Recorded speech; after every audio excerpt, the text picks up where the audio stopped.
행복한 미래를 대비하는 미래예보. 안녕하세요. 저는 미래캐스터 제이입니다. 얼마 전 스페이스X사의 일론 머스크가 화성 이주에 대한 새로운 계획을 발표했습니다. 자, 그는 10년 안에 100명의 승객을 화성으로 보낼 계획이라고 하는데요. 자, 그렇다면 도대체 왜 우리들은 화성으로 가는 걸까요? 화성 이주에 관한 놀라운 사실들을 만나보시죠.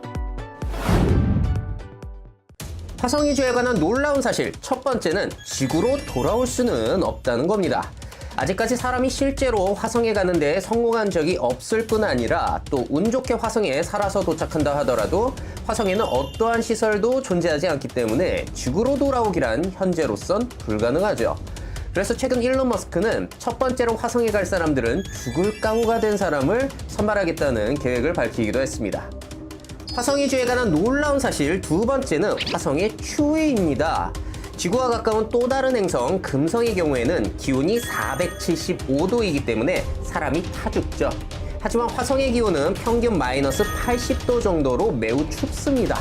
그렇기 때문에 사람이 살기 위해서는 온도를 높여줘야 하는데요.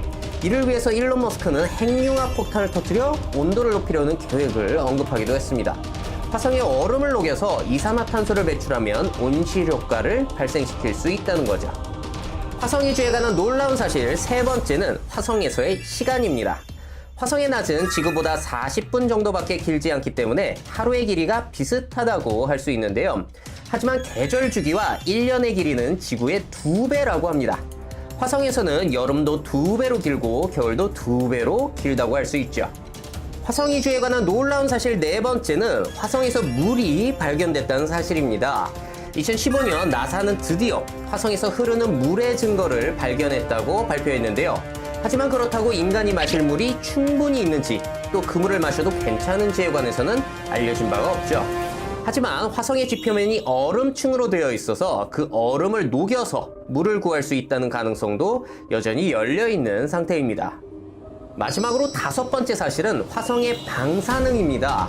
화성에는 대기가 희박하기 때문에 태양 방사능과 우주선이 너무 강해서 사람이 지표면에서는 살 수가 없죠. 그렇기 때문에 대기를 두껍게 만들기 전까지는 지하에 주거시설을 만들어 놓고 생활해야 한다고 합니다. 이쯤 되면 지구가 얼마나 소중한 곳인지 느껴지죠?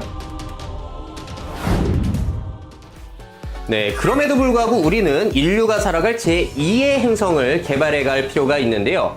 그 이유는 지구가 워낙에 오염되고 있기도 하지만 어느 날 갑자기 소행성이 날아와서 지구에 충돌하게 된다면 지구가 한순간에 멸망해버리기 때문이기도 하죠. 그나마 든든한 사실은 불가능을 현실로 만드는 일론 머스크가 이 화성 이주 산업을 진행하고 있다라는 사실인데요. 자, 과연 그의 꿈은 이번에도 현실로 이루어질 수 있을까요? 네, 그럼 저는 다음 시간에 더욱 신기하고 유용한 소식을 가지고 찾아뵙도록 하겠습니다. 최고의 미래를 상상하십시오. 그리고 그 미래를 직접 만들어 가시길 바라겠습니다. 이상 미래예보였습니다.